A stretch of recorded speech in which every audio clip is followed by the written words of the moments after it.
Bihar board मध्य विद्यालय class 6, 7, 8 computer विज्ञान की नई पाठ्य पुस्तक मैं और मेरा कंप्यूटर, जिसमें अध्याय पहला है कंप्यूटर एक परिचय। आइए इस चैप्टर के सारे अभ्यास के प्रश्न हल करते हैं। सबसे पहले दिए गए विकल्प में सही का चयन करना है। इनमें से कौन सा कार्य हम कंप्यूटर के द्वारा कर सकते हैं। कंप्यूटर के द्वारा देखिए बहुत सारे हम कार्य कर सकते हैं। गाना भी सुन सकते हैं, चित्र भी बना सकते हैं, खेल भी खेल सकते हैं, यानी गेम। उपयुक्त सभी ऑप्शन नंबर डी आपका बिल्कुल सही हो जाएगा। इसके बाद दूसरा है टीवी के स्क्रीन की तरह दिखने वाले कंप्यूटर के भाग को क्या कहते हैं। देखिए ये कंप्यूटर के ये दोनों इनपुट डिवाइस है जिसमें हम डेटा को इन करते हैं। ये हो गया कंप्यूटर का मस्तिष्क सीपीयू, और कंप्यूटर एनालिसिस करके अपना रिजल्ट जो है इस मॉनिटर पर प्रदर्शित करता है, तो इसको बोलते हैं मॉनिटर, जो टीवी के स्क्रीन की तरह दिखता है। ये पहला आपका सही हो जाएगा। तीसरा है कंप्यूटर का मस्तिष्क किसे कहा जाता है। देखिए ये रहा सीपीयू, इसको बोलते हैं कंट्रोल यूनिट, इसे ही कंप्यूटर का मस्तिष्क बोलते हैं। ऑप्शन नंबर डी बिल्कुल सही होगा हमारा। फोर्थ पार्ट है ब्लेज पास्कल द्वारा विकसित एडिंग मशीन को किस नाम से जाना जाता है।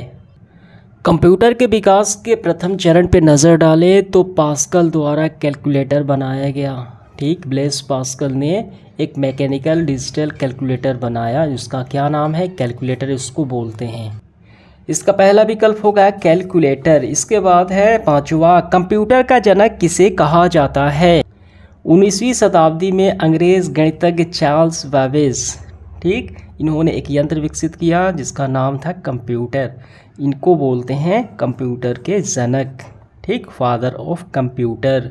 ऑप्शन नंबर होगा बी। इसके बाद दूसरा है सही कथन के सामने देखिए सही का और गलत के, हमें गलत का क्रॉस करना है। पहला है कंप्यूटर एक इलेक्ट्रॉनिक उपकरण है, बिल्कुल सही है स्टेटमेंट ये। दूसरा है कंप्यूटर बिना निर्देश के ही काम कर सकता है, बिना निर्देश के काम नहीं कर सकता।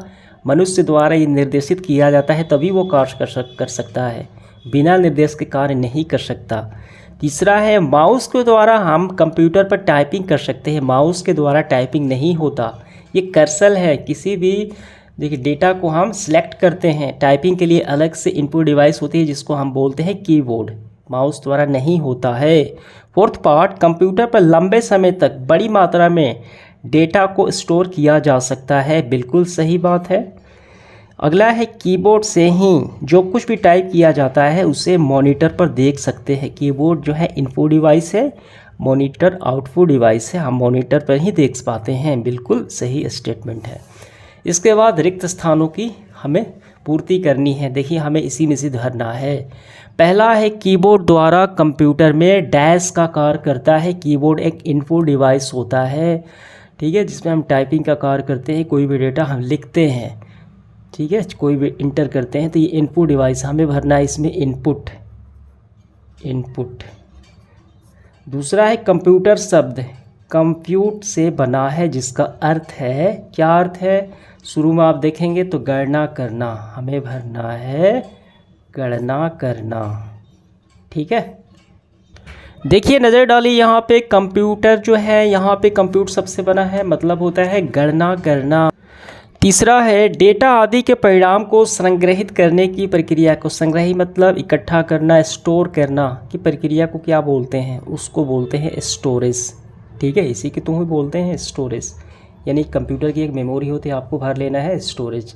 अगला है चौथा कंप्यूटर द्वारा रॉ डेटा की प्रक्रिया के बाद प्राप्त परिणाम जो आउटपुट होते हैं को डैश से देखा जा सकता है। हम कहाँ देख पाते हैं, तो हम इसको मॉनिटर पर ही तो देख पाते हैं, जहाँ देखना मतलब आ गया तो वहाँ मॉनिटर ही होगा, ठीक है, हमें भरना है मॉनिटर। इसके बाद है पांचवा गणना के लिए सर्वप्रथम प्रयोग किए जाने वाला उपकरण, तो उसको बोलते हैं अबेकस, ठीक है, हमें भरना है अबेकस। देखिए गौर कीजिए कंप्यूटर के शुरुआती दौर में गणना के लिए सबसे पहले अबेकस का प्रयोग किया जाता था। अबेकस पर मोतियों के सहायता से विभिन्न गणितीय संक्रियाएं की जाती थी, जोड़ घटाव गुणा जो भी होती है। आगे बढ़ते हुए चौथा सवाल है लघुत्तरीय प्रश्न पहला, कंप्यूटर को कंप्यूटर सिस्टम क्यों कहा जाता है। कंप्यूटर सिस्टम का मतलब होता है कोई भी चीज़ जो है एक ना होकर कई यंत्रों की सहायता से कार्य करे, ठीक है, वो तो उसको बोलते हैं पूरे को हम सिस्टम। जैसे हो गया मानव शरीर में भी सिस्टम है, ठीक है, जैसे कि पाचन तंत्र हो गया, रिप्रोडक्शन सिस्टम हो गया, जनन तंत्र हो गया, ठीक है, श्वसन तंत्र हो गया।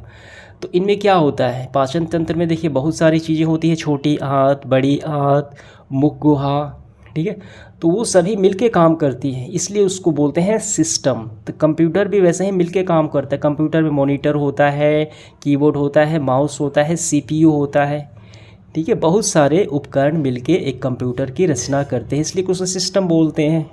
आंसर करेंगे हम इसका। कंप्यूटर को सिस्टम इसलिए कहा जाता है क्योंकि यह अलग अलग भागों से मिलकर एक एकीकृत यानी एक एकल प्रणाली बनाता है, इसको हम कंप्यूटर बोलते हैं।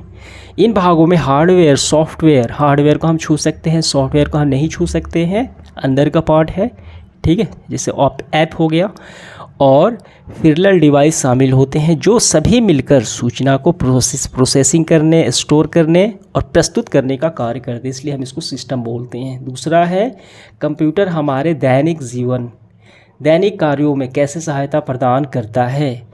हम लिखेंगे, इस आधुनिक समय में लोगों का समान उपयोग कोई भी कंप्यूटर के उपयोग से अस्वीकार नहीं किया जा सकता है। इसका उपयोग दस्तावेज़ लिखने, ईमेल भेजने, गेम खेलने, वेब ब्राउजिंग, इंटरनेट वगैरह, ठीक है, शिक्षा, चिकित्सा, बैंकिंग, व्यवसाय, उद्योग, घर, मनोरंजन, विभिन्न क्षेत्रों में कंप्यूटर का उपयोग है।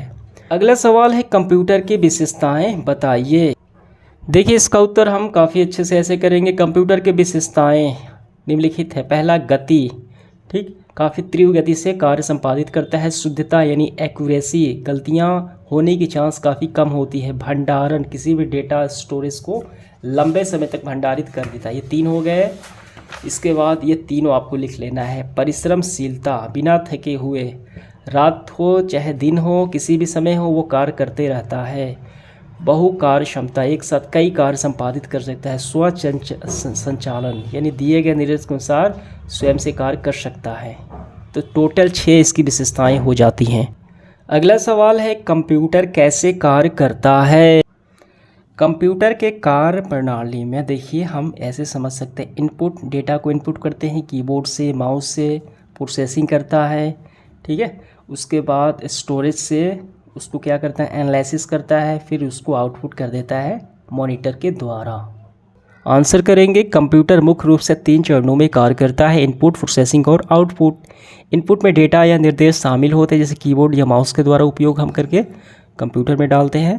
प्रोसेसिंग में कंप्यूटर इनपुट लेता है, सॉफ्टवेयर निर्देश के अनुसार उसे संसाधित करता है और परिणाम उत्पन्न करता है। अंत में आउटपुट परिणाम मॉनिटर, प्रिंटर या अन्य आउटपुट डिवाइस के माध्यम से ये हमें प्रदान करता है। अगला सवाल है, देखिए 5वां, डेटा और सूचना, इंफॉर्मेशन में क्या अंतर है।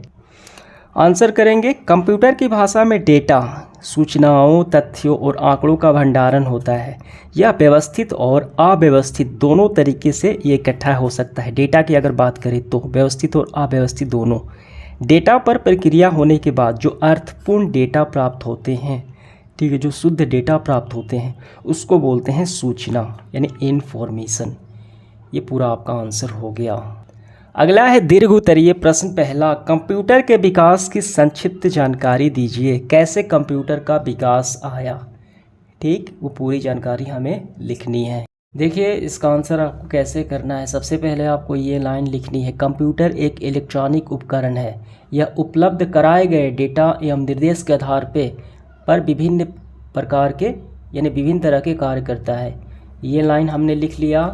इसके बाद लिखते हुए फिर हम यहाँ से शुरू करेंगे। 19वीं शताब्दी में अंग्रेज़ गणितज्ञ चार्ल्स बेबेज ने एक यांत्रिक गणना यंत्र विकसित किया जिसका नाम डिफरेंस इंजन रखा गया। सन 1837 में चार्ल्स बेबेज ने डिफरेंस इंजन का विकसित एवं एनालिटिकल इंजन तैयार किया। एनालिटिकल इंजन आधुनिक कंप्यूटर का आधार बनाया गया, ठीक, इसलिए चार्ल्स बेबेज को कंप्यूटर का जनक, फादर ऑफ कंप्यूटर कहा जाता है। ये पूरा आपका आंसर हो गया। आखिरी सवाल है इसका दूसरा, विभिन्न प्रकार के कंप्यूटर की चर्चा करें।